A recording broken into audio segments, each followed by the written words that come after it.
नमस्कार, आप देख रहे हैं भोजपुरी न्यूज़ टाइम। हम शंभू साणेवक इस वक्त देवरिया में मौजूद हूँ। देवरिया के रुद्रपुर में मौजूद हूँ और रुद्रपुर ही नहीं, फतेहपुर लेहड़ा जाने वाले सभी मार्गों को बैरिकेड करके रोक दिया गया है।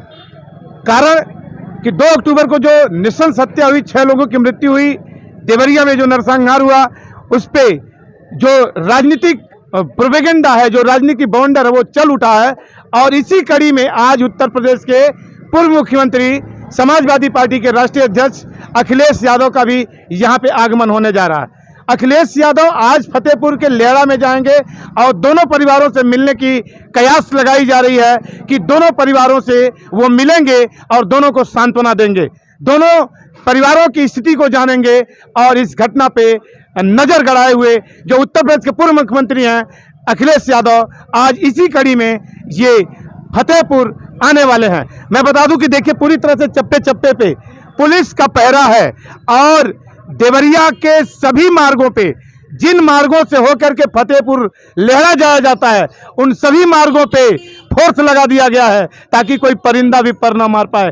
क्या आम क्या खास, सभी लोगों को रोका जा रहा है। अब जो भी वजह हो, चाहे वो समाजवादी पार्टी के कार्यकर्ताओं को रोका जा रहा हो, चाहे भीड़ को रोका जा रहा हो, या किसी चीज की आशंका हो, ये तो प्रशासन ही जानता है, लेकिन रोका हर व्यक्ति को जा रहा है। और इस पे तमाम लोग जो अभी मौजूद होंगे वो बताएंगे कि आखिर इस रोकने की वजह क्या है कि एक मुख्यमंत्री, जो पूर्व मुख्यमंत्री, जो जनता के लिए, जनता के बीच अगर आ रहा है तो उसे उससे मिलने क्यों नहीं दिया जाता, कारण क्या है, ये सारी चीजें होगी। लेकिन अब से कुछ ही देर बाद अखिलेश यादव सीधे इसी मार्ग से फतेहपुर लेहड़ा के लिए जाएंगे, जिनके ऊपर देश की नजर बनी हुई है।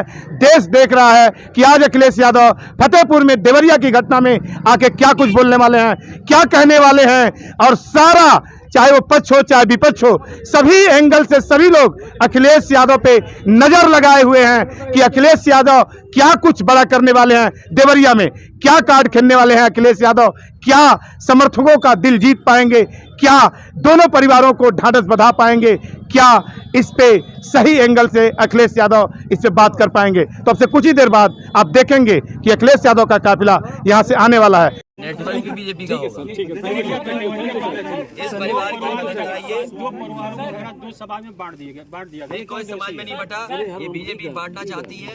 मैं पूरा भरोसा रखता हूँ कि जो समाज है वो समाज के जागरूक और समझदार लोग जानते हैं कि न्याय मिलने से समाज जुटेगा। इसलिए मुख्यमंत्री को मैं मानता हूँ, डीएम ने जो बात कही कि रिटेलिएशन में वो घटना हुई और उस समय किसके मन में, किसके दिमाग में क्या था, किस वजह से अंधकार छा गया और फिर उस घटना की वजह से घटना हुई है।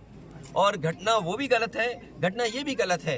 अगर ये सवाल आप पूछते हो मासूमों के लिए, मासूमों की कभी जान नहीं जाती अगर प्रेम यादव की जान न गई होती तो।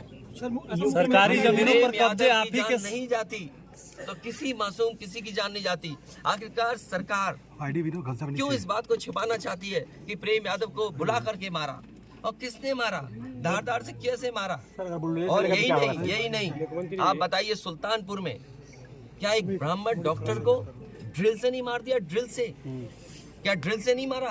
क्या उनके परिवार के बच्चों को आपने गले लगाया? क्या उनके परिवार के सदस्य अस्पताल मिलने गए? क्या आपने सोशल मीडिया के लिए वो तस्वीरें खिंचवाई कि उनसे गले मिलते हुए तस्वीर खिंचा लें? मैं जानता हूँ दुख किसी के जाने का, किसी के खोने का। आज हम जरूर इस परिवार के साथ हैं या और लोग हैं, लेकिन जब वो अकेले बैठेंगे, कभी याद आएगी उनके परिवार के सदस्य की, तो उन पर क्या गुजरेगी, सोचिए आप।